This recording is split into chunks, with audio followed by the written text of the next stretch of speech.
Hello and welcome to Pathways, where you are invited to join me for a visit with leaders in personal development and cultural evolution. This is your host, Paul O'Brien. At home, at work, or even out shopping, we've all experienced times when we've gone from feeling fine to all of a sudden feeling a bit out of control.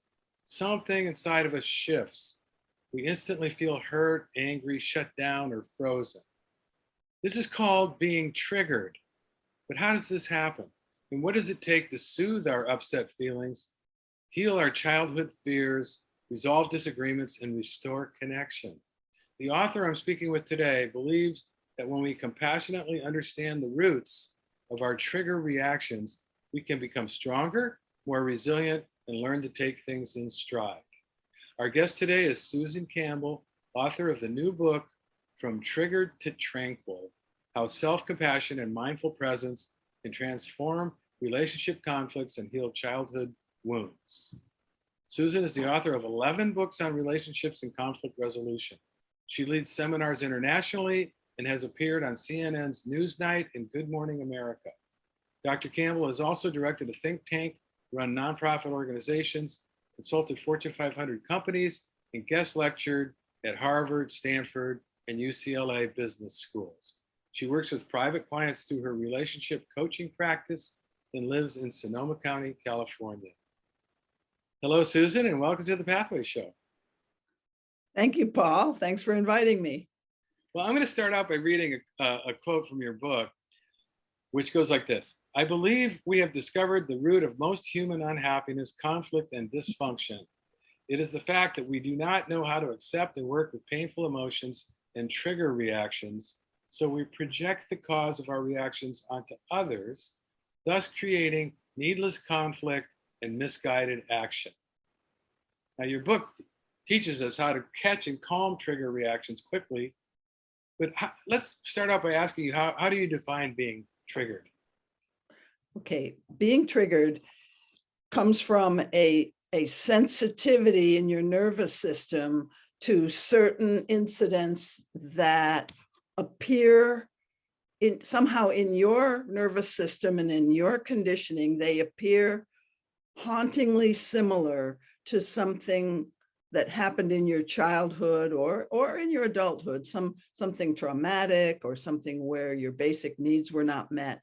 So something's happening now that reminds you of something that didn't go well in your past, where you really didn't have one of your really important needs met.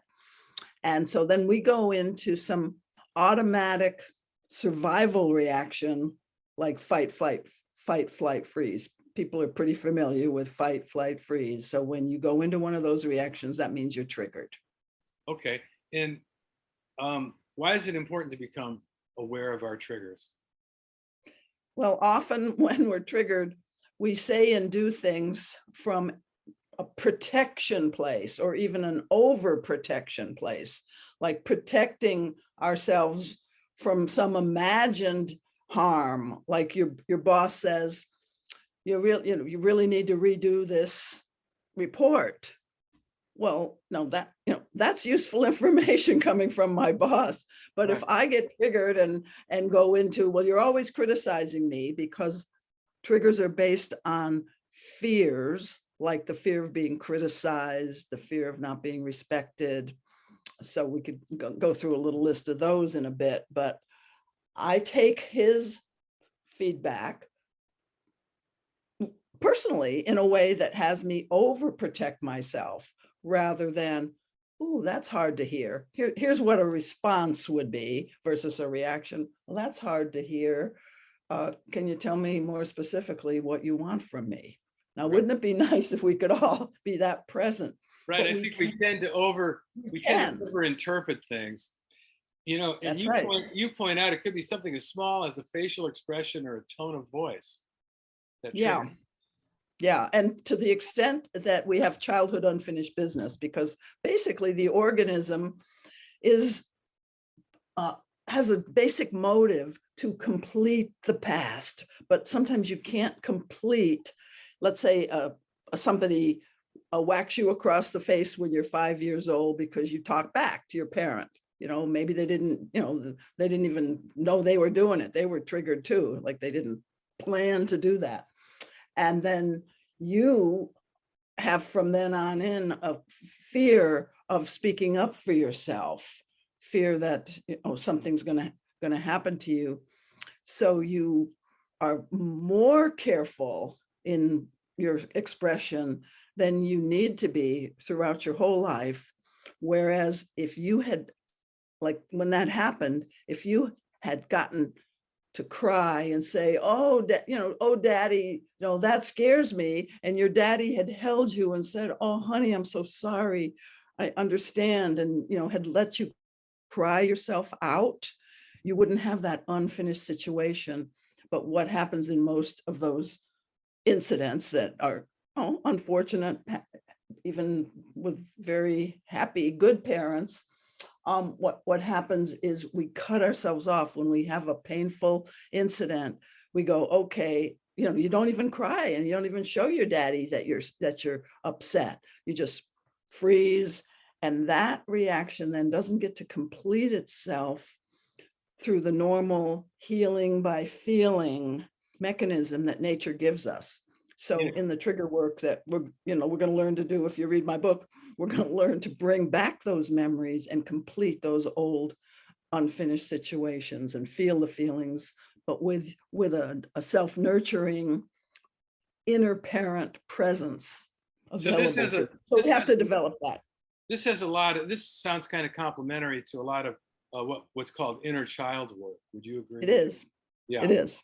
And you write, it's possible to learn to navigate trigger reactions without falling automatically into fight, flight, or freeze. And that this depends upon other parts of our brain than the amygdala or the fear centers. Yeah. So the brain has this amygdala area. We all humans have this. So I want to help everybody accept, hey, we're all triggerable. And this amygdala area is scanning for danger. And when you see anything like, the same facial expression when your daddy hit you back then, or something that even is remotely angry looking or that kind of thing, you'll go into your automatic fight, flight, freeze. But we can learn the early warning signals of, oh, I'm getting triggered. I'm typically triggered by a blank face or an angry tone of voice or an angry face. You begin to, I help people analyze through exercises in the book. What are the typical things that tend to trigger you? So you can be a little more mindful and careful when you go into those situations. And then also, what are the typical things you do, like defend and explain yourself? That's one of the big ones. Or clamming up when you really don't need to clam up. It's not that dangerous. But whatever your typical trigger reaction is, you begin to be more on the alert for that.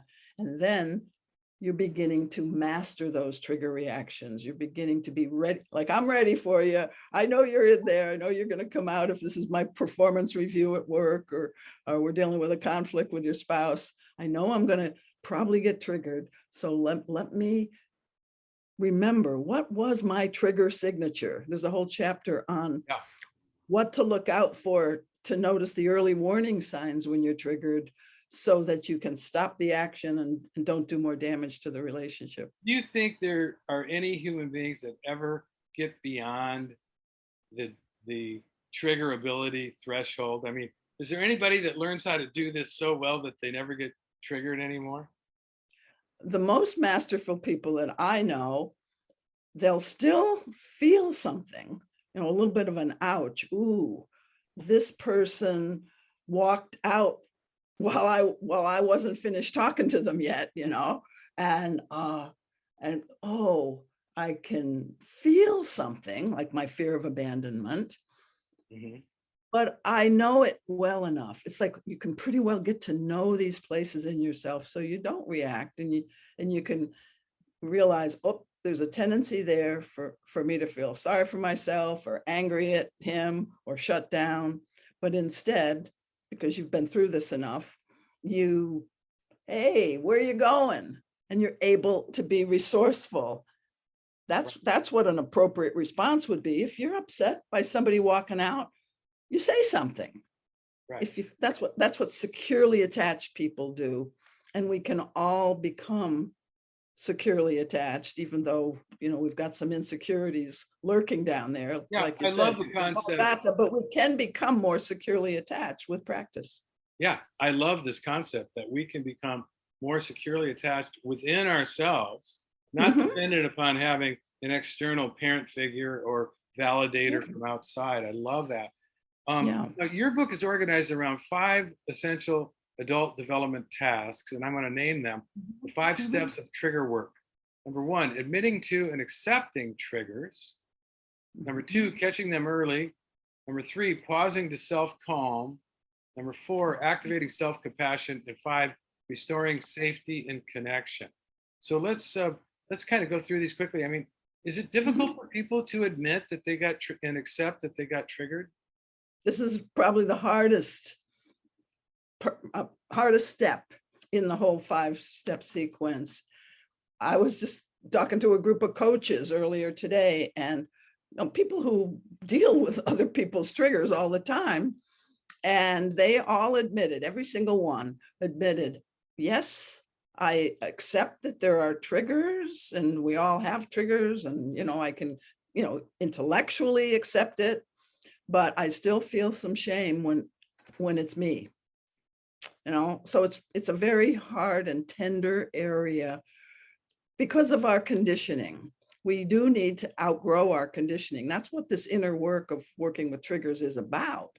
It's about looking at the unfortunate things you learned that really aren't true. I call it learning the wrong thing, like learning it's not safe to speak up when you have a need. So many people squash their own needs and wants because it was painful when they were children and they were told they were too needy or something. Right. So learning to accept that, yeah, I have these reactions and they cause problems. This is the biggest step that gets you on your way to doing some good work with your triggers, but it's also kind of the hardest. Yeah, getting past denial. So then I'm trying to look good because we're all conditioned to want to look good and appear in control. Oh yeah, no, I don't get triggered. No, I'm pretty cool. So what about catching them early? I mean, what's the core competency behind the ability to do that? Well, there's this thing called the trigger signature exercise, and I have a whole chapter on, okay, remember a time when you were triggered, what specifically happened, and then what internal reaction, what did your body do, what did your mind do, like your partner walks out while you're talking, let's just take that one. So that's the triggering stimulus. I feel this sort of gut-wrenching kind of punch in the solar plexus thing. So I know that's part of my trigger signature. I think to myself, gee, this relationship is not that important to him. Maybe I better pull away. And so that's what I do with my mind. What behavior do I do when I'm triggered? See, this is all done in retrospect, not right in the moment. You think about it later, and then you get to know yourself. What I tend to do is, and what I did that time was say, okay, no problem, see you tomorrow. But then when tomorrow comes, I'm kind of tense. So I realized that was a phony reaction, but that's my trigger reaction, to act like everything's cool. See, some people, being triggered doesn't just mean you punch walls or yell. It can be acting in a way that's self-protective, that people wouldn't even notice that you were triggered. Yeah, it seems like these first 2 steps are more cognitive. It's like they're bringing to play the frontal cortex, where we are using our rational brain to sort of like understand what's going on. Then you get to the third one, which I think is fantastic. And it's just such a great skill. And you talk about it in the book quite a bit, pausing to self-calm and learning to slow things down. You say, if we're going to learn to master our trigger reactions, we have to learn to slow things down. Wow. Yeah. That's like not so easy, because the word trigger implies something that's happening really fast. That's exactly right, Paul. It's like, I call it like a runaway freight train. Right. There's a lot of momentum. There's all this past pain and all these habits of thinking you know what's going on when you really don't always know the other person's motives. That maybe they had to go to the bathroom, or maybe they're upset about something when they walk out. But anyway, so slowing things down. Once I've learned, okay, there's some of those early warning signs that tell me I'm triggered. Let me check in with my body. Let Right. me slow my breath down, because what happens when you take slow conscious breaths is you're actually raising your own capacity for holding a bigger emotional charge. And so we're more capable and more resourceful. So learning to do that and really trust it. This is something nature gives us, that power to calm our nervous systems, to slow down that runaway freight train, internal, like adrenaline type reaction. Yeah. We have that. So if we can practice that, like even, in the book, I'll have people, this book sort of walks you through some of the healing journey. Like, okay, think of a time when you were triggered and bring back some of that memory, and then breathe and intentionally self-calm.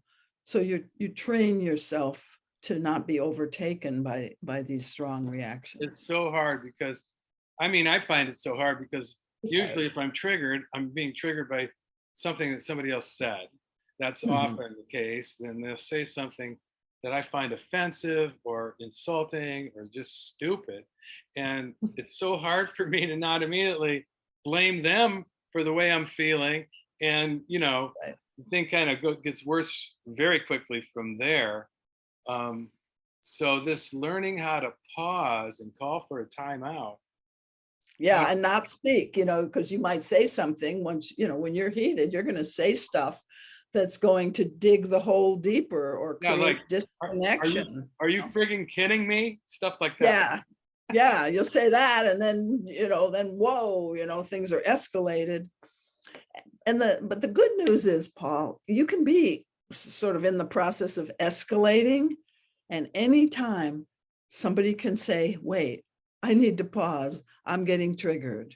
Right. Can we slow this down? Or even in a business interview or something, I need a moment. I need to take in what you just said. I need a moment. You can learn to do these things. And the more you go through all 5 steps of trigger work, because they kind of reinforce each other, part of it involves admitting the trigger over and over and over to yourself. And then there's less resistance and self-blame and shame once you've gotten into the habit or the practice of actually using the words, I was triggered. That was probably my old fear of rejection coming up. I think one of the actually say those things.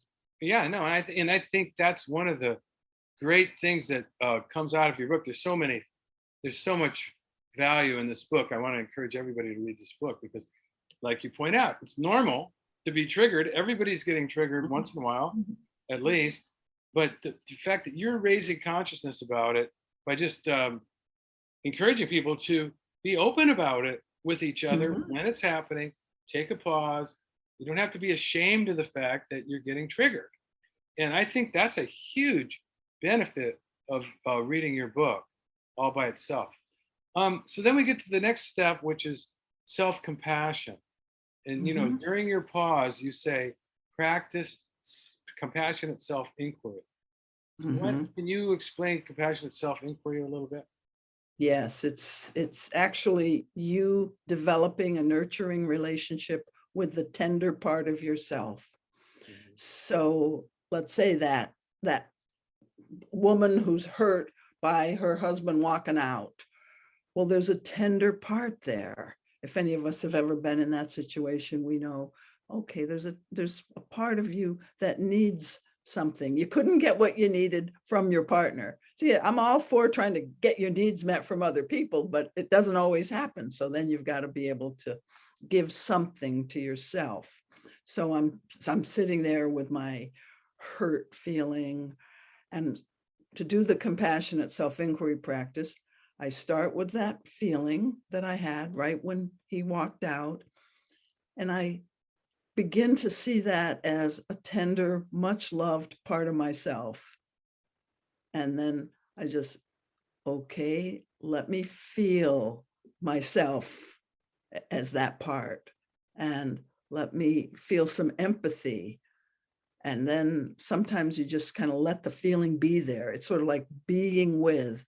It's what the child needed when the child runs to the parent because he's been teased or something, and the parent holds the child and says, yeah, that really hurts, honey.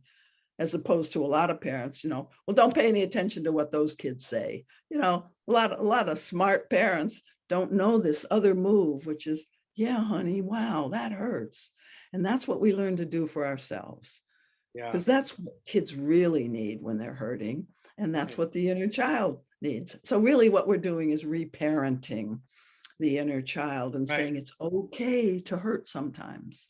And realistically, that's not as easy as it sounds, because we, rather than turning inward at a time like that when we're kind of stirred up, we feel strongly compelled to prove that we're blameless, which often involves blaming the other person.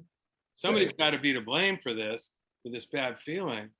And to just realize that it's an inside job, that we're triggered because of old wounds and old hurts that we're carrying around within us, that are kind of like, they're wounds that can get poked. And then we have to heal our own wounds rather than blaming on somebody else, which just doesn't do any good. And it kind of brings up, how do triggers impact relationships? And obviously, if one partner gets triggered, this is going to disrupt the other one's sense of safety, as you say in the book. And so you call that co-triggering, which you say presents a serious dilemma for many couples, because just when your partner needs you the most is when you're the least emotionally available. Yeah. So you recommend, of course, the pause agreement. Pause agreement between two people. And it's very, very helpful if partners can have a prior agreement to pause. And even then, they will fail more than they succeed at first. But really, this is a discipline. This is a practice. It's just like weight training. You don't just lift the highest weights at first. You work up to it, and you can learn to pause and have it really stick. But what is at first, what is the basic pause agreement? How does it go? It's at the first sign of triggering, somebody will say the word pause, and we will stop what we're doing, and we won't continue to talk. We will check in. We'll take 10 slow, deep breaths and just sort of feel ourselves. And then we'll come back and say, are we ready to talk about this? Or do we need a half an hour or an hour or the rest of the day to calm our nervous system? So it usually depends on how long the triggering has been going on before you said pause. If it's not very long, then sometimes 10 slow breaths together, you go, okay, I was triggered. Let me tell you a little more about it, but I'm not blaming you. If you're in any kind of blaming frame of mind, you're not ready to come back and talk. So you mentioned cultural transformation as part of the purpose of your show here, cultural evolution. Well, I think we need to get beyond the blaming mindset as one of the big paradigm shifts. And this trigger work really helps that. It really has you become interested in your own shadow work. I mean, it's a sales job on my part as an author to sell the idea of, man, shadow work can be interesting and fun.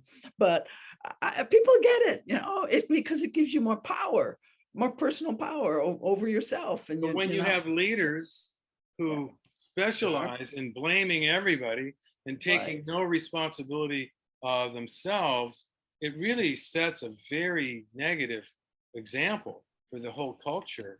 And you point that out in the book. I thought that was very brave of you, how honest you were about what's going on or what has been going on for the past several years, and how this conspiracy mindset is, it's really kind of a way of avoiding doing the inner work. It's instead of accepting that feeling insecure is a part of the human condition, we've got to go into this blame frame all the time. And well,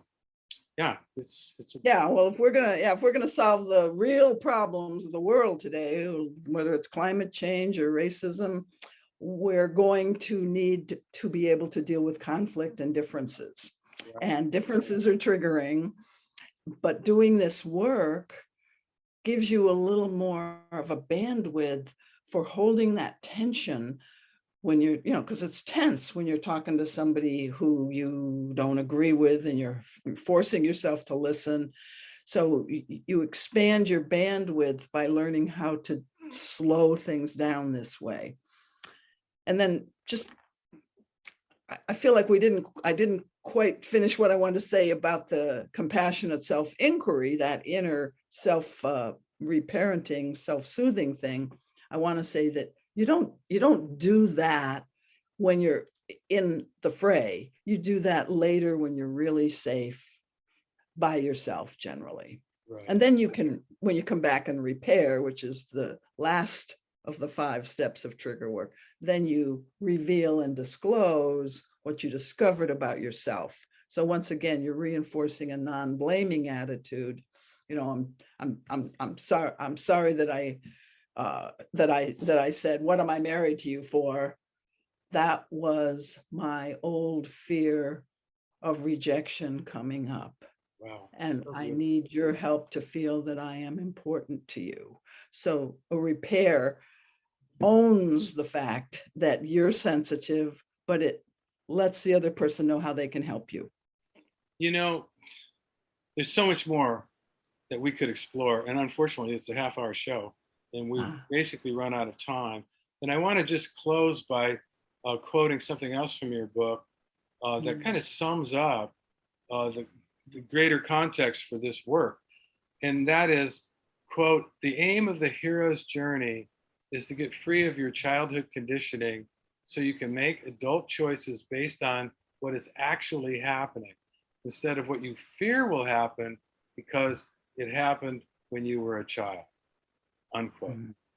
That just sums it up beautifully, because half the things that polarize people and get them into this judgmental state of blaming are these fears about what might happen and hasn't even happened yet. So thank you so much, Susan, for writing this book, for bringing more attention to this dynamic, and for being on our show today.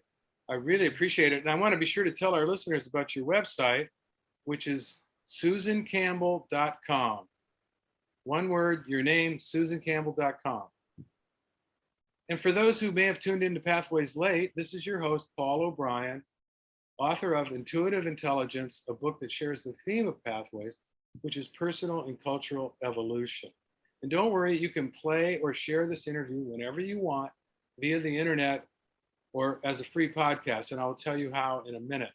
Today, we've been visiting with Dr. Susan Campbell, author of From Triggered to Tranquil, How Self-Compassion and Mindful Presence Can Transform Relationship Conflicts and Heal Childhood Wounds. And I want to say thank you to all of our listeners for tuning into Pathways, which is broadcast and streamed on the internet at www.kboo.fm every other Sunday morning at 8:30 USA Pacific time. But even better, podcasts of today's show, which you can listen to and forward to others, are available for free at divination.com. That's spelled DIVI nation.com, as well as via iTunes, my YouTube channel, and other free podcast servers. This is Paul O'Brien, reminding you to tell your friends about Pathways Radio and podcasts. And thanks again to Susan Campbell and to all of you listeners for tuning in and being a part of the Pathways conversation.